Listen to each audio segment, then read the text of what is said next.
Hey everybody, this is Minion Soldier, and this is the Piracy Show. Again, I don't know, I kind of feel like I want to do this a little bit more regularly, but one of the things I wanted to talk about was on Monday I talked about should pirates own capital ships, but one of the other big questions out there is should pirates own a base? Now we're kind of getting the indications that base building is going to really be a thing, and that it's not just going to be a simple case of occupying an existing base, but you will be able to maintain your own facilities on an asteroid or on a planet. So the question, is should pirates have their own bases, and is that a good idea for an existence that would be more vagabond in nature? So you would be wandering wherever the targets are. Would you really need a base? And I think up front, yeah, you would, but not directly. Now, the necessity for a base overall is still dependent largely on CIG filling out the economics of the game and explaining to us what we're going to be able to do and what we're not going to be able to do. There's a lot of ideas out there, but ideas can change over time. So what limitations there's going to be on what we're able to do directly affects how necessary this will be. For instance, if you're operating a pirate fleet and you have a base, you may want to have a depot where you can go for repairs, weapons, ammunition, that sort of thing. Or it might go much further. If we're allowed to manufacture on our own, let's say if we're able to manufacture torpedoes and ammunition, then a base might be even more necessary. Let's say you're out there and you're pirating and you happen to have a reclaimer, then being able to then take those reclaimed materials from down starships and then use them to manufacture your own weapons, your own ammunition, could lower your overall operational costs. So then a base would become much more necessary. I think that for any pirate org to operate as a functional business unit, you're going to really need two bases. The first base would have to be a jumping off point, a simple collection area where your pilots can log in, access their ships, and then take off.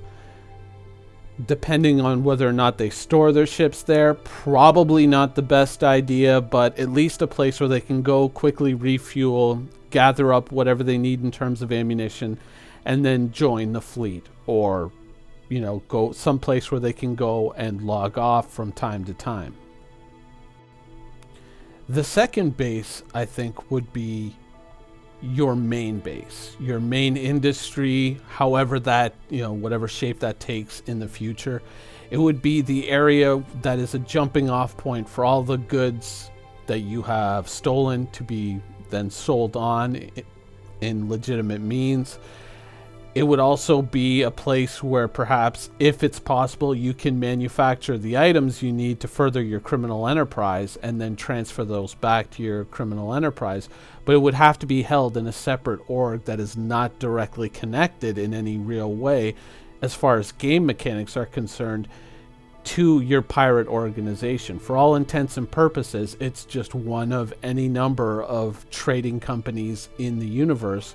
But realistically, it's the legitimate front of your pirate enterprise that more or less brings in the proceeds from your criminal activities and then distributes them within the UEE, reaps the benefits of that, and then passes those benefits off to the piracy arm. From the outside, that org would have to look like a legitimate shipping and trading company, and possibly also a manufacturing company as well.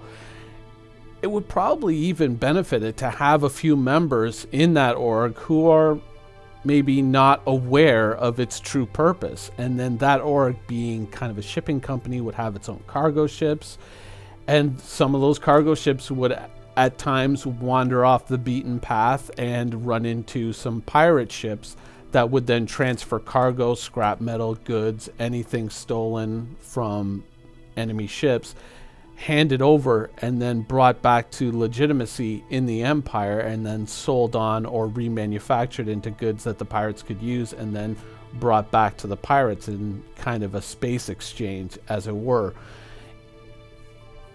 thereby enabling one organization to exist as a semi-legitimate front, and then the other organization to reap the benefits of that front. Now, a lot of this also depends on in-game controls on individual items. Can the UEE detect that, okay, these transistors or these guns came off of a ship that was lost in space to piracy, therefore these people selling it on are guilty of a crime? Are goods going to be tracked to that level, and would a certain level of laundering be necessary before these goods could then be sold on? Or is it relative to the individual ship or every component of the ship? You see what I'm saying? It can be a very complex system. But once again, if you're running that business, you will probably have the facilities necessary to, launder your goods. So therefore you can earn legitimate money through illegitimate means.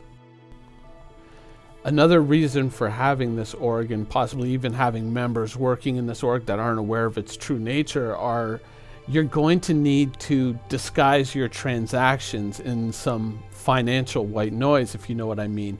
If all of a sudden you're in a section of space where hull E's are going missing left and right, and all of a sudden this one little company down on a moon is saying, oh, we're selling hull E components on a deep discount, and even some hull E ships, come and check us out. That's going to start to look really suspicious, and that's going to draw attention. You have to have a way to kind of, at a measured pace, kind of let illegal components bleed into your legal transactions in such a way that it doesn't draw too much attention, or it isn't obvious for someone making a soft assessment of whether or not this is a legitimate org or not. Also, having an org with at least a good standing within the UEE allows you perhaps to purchase things that would not ordinarily be available to pirates, and then during your usual exchanges of goods for money, you can also transfer over these items that might not normally be available to criminal players in the universe because of reputation constraints.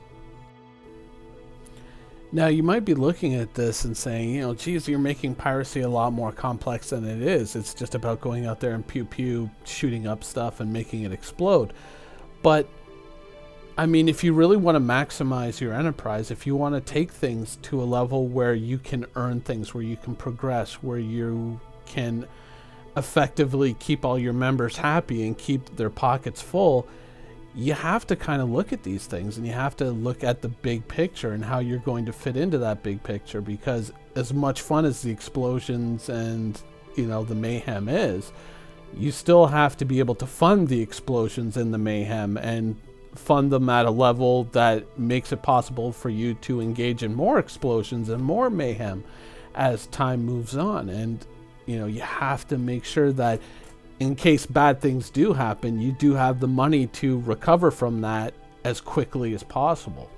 So these are some of the things that you're going to have to start thinking about, and some of the things that you're going to have to start dealing with. And that's why I think bases are going to be somewhat of a necessity, even for a criminal organization. The problem being, those bases can be attacked, and a fair chunk of your enterprise could be taken away from you. So you're going to have to disguise it as well.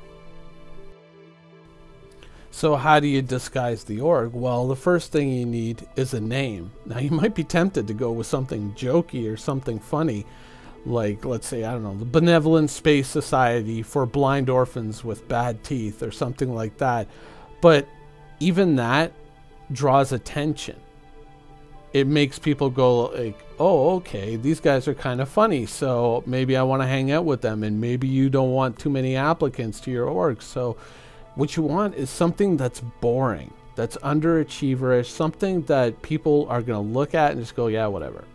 You don't want anything that draws attention, good or bad. You don't want any attention, period. You just want to be as boring and bland as a mayonnaise sandwich. You want people to think that these are just a group of underachievers and they're probably not going to go anywhere.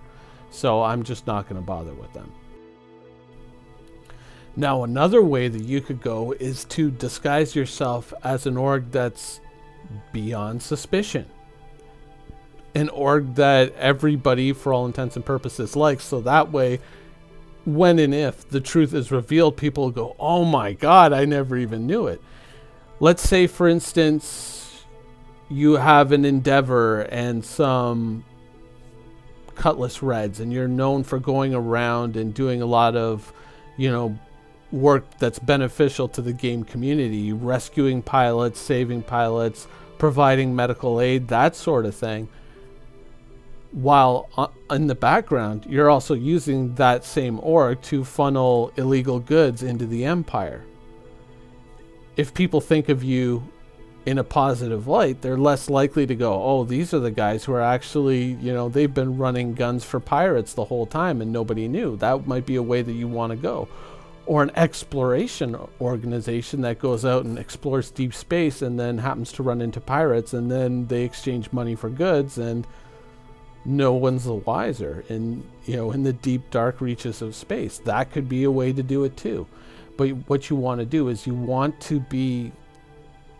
your sort of dummy org to be something that either is beyond reproach or something that is so boring and so lame looking that everyone's just like, yeah, whatever.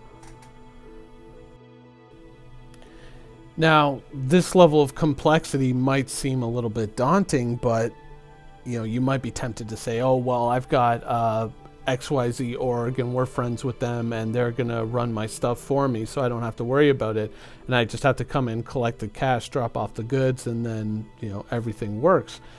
But the truth is, you're probably gonna want to have at least some level of control of that secondary organization to make sure they're not skimming some of your profits. So in as much fun as piracy can be in terms of pew pew and just mayhem and destruction, you also have to think about the economics of it and how you're going to support that. And it can be something of a daunting enterprise, but there's probably some players out there who would love to be the guy who cooks the books, the guy who launders the goods, who would also want to be in charge of that sort of aspect of it within your org to make things easier for you when you're trying to run things. In the end, a lot of this may seem daunting, but for the aspiring criminal kingpins out there, these are some things that I think you should probably be thinking about. And once we know more about the game and the economics and how stolen goods work and various crime activities are going to either benefit or hurt us in the Star Citizen universe, thinking about these things now can help increase your cash flow later on, which is the primary purpose of piracy in the first place. Anyways, I hope you enjoyed the show, and thanks for watching.